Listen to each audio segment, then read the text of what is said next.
dia! Está na hora de termos 5 minutos com Deus. E que a paz do Senhor, que excede todo entendimento, esteja sobre a sua vida, sua casa, sua família. E que essa mesma paz seja o árbitro do Senhor no seu coração para a realização dos seus sonhos, planos e projetos. Amém? Você já esteve acuado? Em algum momento da sua vida, você sentiu que você estava entre a cruz e a parede, você não sabia o que fazer?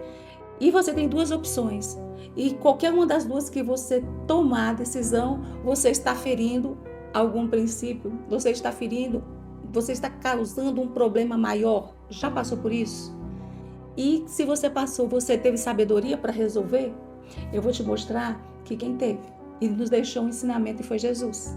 No livro de João, capítulo 8, o Senhor nos deixa relatado que em determinado momento ele foi confrontado pelos líderes religiosos a respeito de uma mulher que foi pega em flagrante adultério.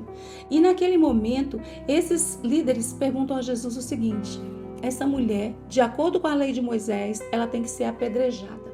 E o Senhor diz que a gente faz o quê? E agora, hein? O que Jesus faz? Ele está agora também entre a cruz e a espada. O que ele vai fazer? Jesus ele é tão rico em sabedoria que ele nos mostra muito bem. Mas primeiro vamos analisar quais são os dois pontos que Jesus teve que analisar para responder. Primeiro, se ele fala crucifica, ele está sendo contra o ministério, ele está sendo contra tudo que ele veio trazer aqui, que foi o perdão, foi o amor, a paz, a alegria, a salvação. Ele ia contra o ministério dele de cura, de libertação, de transformação, de redenção, de restauração. E se ele fala também assim, então não apedreja, ele ia criar um problema muito grande naquele momento em que ele ia ser preso, ele ia ser espancado, ele ia ser morto. E aquele não era o momento dele ainda. Então ele estava agora numa situação muito difícil, mas o que ele faz? Ele não conversa com a armadilha que ele tinha na frente dele. Ele simplesmente fala para eles assim: olha, se você não tem pecado, atire a primeira pedra.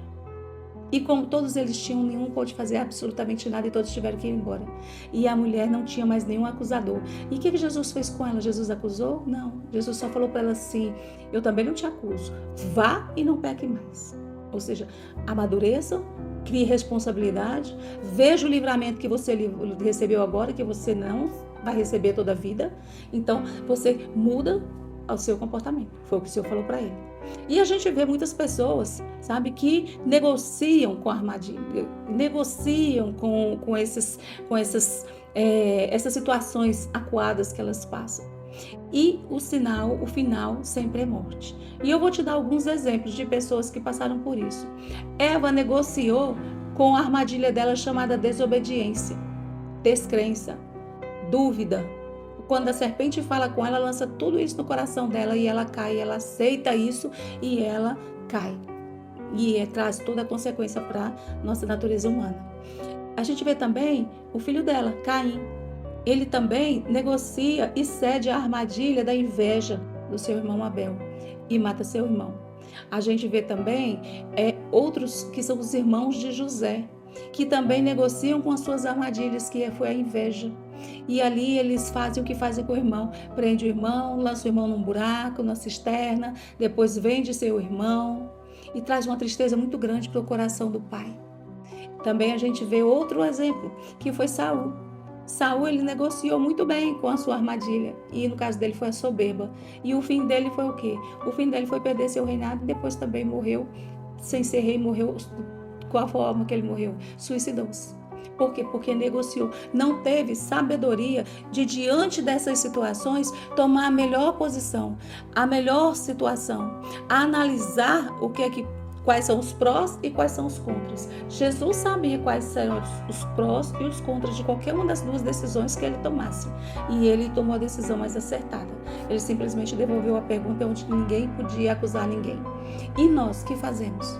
O Senhor, ele nos ensina que nós devemos sempre buscar o Senhor em primeiro lugar. A palavra dele diz que busca em primeiro lugar o reino de Deus, a sua justiça, e as outras coisas vão ser acrescentadas. Se nós precisamos de sabedoria, podemos pedir que o Senhor nos dá. Tiago, no livro de Tiago, vai nos dizer isso. Peça que o Senhor vai dar a quem pedir, e sem limite, sem medida. Que você seja sábio quando você tiver que negociar. Quando as situações forem colocadas diante da sua vida, tenha maturidade para escolher, fazer a escolha certa. Não se precipite.